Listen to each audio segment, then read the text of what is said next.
안녕하세요. 한국학교폭력 예방연구소장 정재준입니다. 이번 시간에 굉장히 색다른 주제로 여러분께 소개드리고자 합니다. 바로 세상 밖으로 나온 학폭.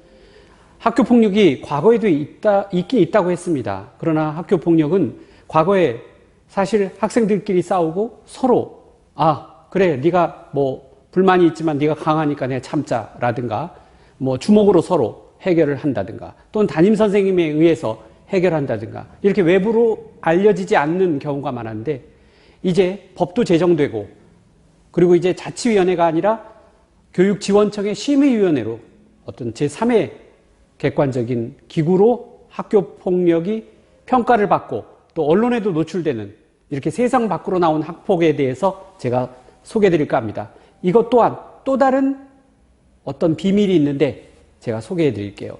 먼저 여러분의 상식을 한번 보겠습니다. 다음 네 나라 중에서 학교에서의 왕따 피해 경험이 가장 낮은 나라 한번 찾아보세요. 일본, 한국, 대만, 네덜란드 중에 어느 나라일 것 같아요? 바로 한국입니다. 다른 나라들에 비해서 한국이 저렇게 10만 명당 왕따 비율이 9.4명밖에 안 되다니. 일본이 거의 2배 가까이 많죠?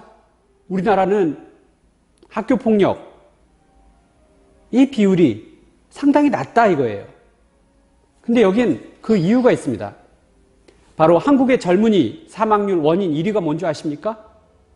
맞춰보세요. 자살, 교통사고, 질병, 범죄. 젊은이들의 사망률 1위는 자살이에요.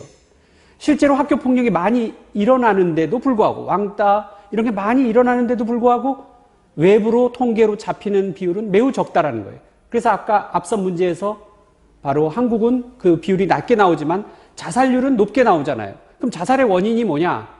자살의 원인 중에 가장 큰 비중을 차지하는 건 가정폭력이라고 하는데 그 다음이 학교폭력입니다. 가정폭력과 학교폭력이 결합되었을 때는 더 많은 청소년들을 자살로 내몰게 되는 거죠.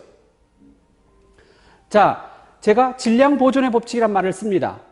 학폭이나 가정폭력 이런 것들은 결국 학생들의 인내, 수인의 한도를 일으키게 하여 결국은 자살로 내몰고 있다는 점. 그게 학폭이나 가정폭력 피해 학생이 그것이 어디 가지 않는다라는 것. 그것이 결국은 자기 목숨을 앗아갈 수도 있다는 점입니다. 자, 이 통계에서 보시다시피 OECD 국가 자살률 1위가 대한민국입니다. 슬픈 진실이죠. 우리 청소년들의 자살률도 OECD 평균 이상입니다. 바로 이런 점을 고려해 보면 우리나라의 왕따 비율이 낮다라고 해서 좋은 게 아니라는 거죠. 이게 외부에 신고된 게 낮을 뿐이지 실제로 자살이나 다른 쪽으로 해서 이게 확산되고 있다는 점입니다. 자, 이런 아동 청소년 자살률 추이를 보면 계속 증가하고 있죠. 최근까지도. 특히 2015년에 비해서 2021년에 아동 청소년 자살률은 거의 2배에 달합니다. 2배에 달합니다. 또 아동 학대 피해 경험률도 이렇게 가정폭력이 많이 일어나고 있다는 사실. 2009년에 551건에서 2021년에는 무려 5,000건이 넘는다는 건 10배로 증가했다는 거예요. 가정폭력이 많아지면 그만큼 학생들, 청소년들에게 그 부담, 트라우마가 결국 자살로 나타나게 되는 겁니다. 그래서 우리는 이제 법학적으로는 암수범죄라고 하는데 이 암이 어두울 암자죠. hidden crime. 발생은 했는데 그냥 덮어지고 마는 거예요. 해당 범죄가 실제로 발생했지만 수사기관에 인지되지 않거나 또는 수사기관에 인지되어도 용의자의 신원 파악 등이 해결되지 않아서 공식적 범죄 통계에 잡히지 않는 것을 암수범죄라고 합니다. 그동안 암수범죄의 대표적인 것이 바로 성범죄였습니다. 왜냐하면 이제 여성들이 특히 이제 과거에는 유교적인 사회에 따라 이거를 외부에 노출하면 창피하다고 생각한 거예요. 뿐만 아니라 경찰서 또 경찰 수사, 법원에서 다시 한번 자기의 성피해 상황을 자세히 묘사해야 되니까 원치 않는 거죠. 그래서 아예 신고하지 않았다. 성범죄 같은 경우는 과거 20, 30년 전에는 100건이 일어나면 신고될 확률이 한두 건에 불과했다고 합니다. 그래서 대표적인 암수범죄가 성범죄였다. 많이 일어나지만 별로 신고되지 않았다. 그 다음 마약범죄입니다. 마약범죄는 피해자와 가해자, 그러니까 피해자가 특별히 없는 거예요. 자기가 마약을 해서 자기가. 그러니까 이거는 피해자가 없기 때문에 신고될 확률이 매우 적어요. 마약 한 사람이 자기가 신고한다? 굉장히 적단 말이에요. 그래서 암수범죄, 제대로 통계에 잡히지 않았다. 실제로는 일어났지만.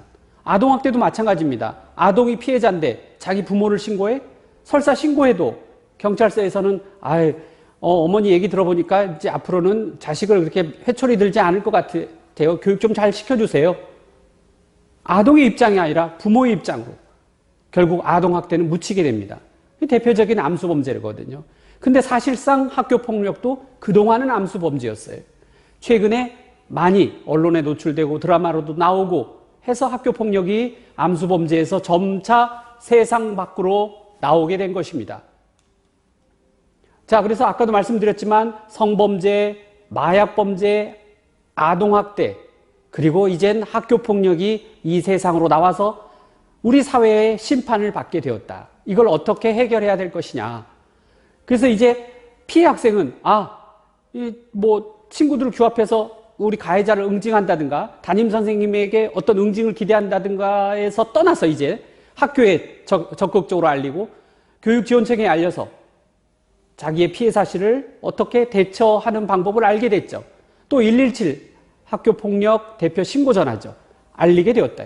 중요한 점은 바로 제대로 학교폭력이 일어났을 때 알리는 것만이 중요한 게 아니라 어떤 증거를 수집해야 되고 어떤 상황인지 인식이 부족했기 때문에 여기에는 아직도 피해 학생이 제대로 된 증거를 제출하지 못했다 보니까 사실 많은 피해가 가해를 유발했기 때문에 피해가 나오는 경우도 있거든요. 쌍방 조치가 없음으로 나온다든가 제대로 가해가 해결되지 않는 경우가 많아요. 가피해가 섞여 있거든요. 자, 이렇게 학교폭력이 세상에 나온 건 좋아요. 그런데 세상에 나오기 전에 어떤 준비가 필요한지, 그리고 사회는 이걸 충분히 받아들일 준비가 되었는지 우리는 깊은 고민에 빠져야 합니다. 자, 우리 한국학교폭력예방연구소 이 부분에 대해서 많은 고민과 함께 학교폭력 근절에 앞장서겠습니다. 감사합니다.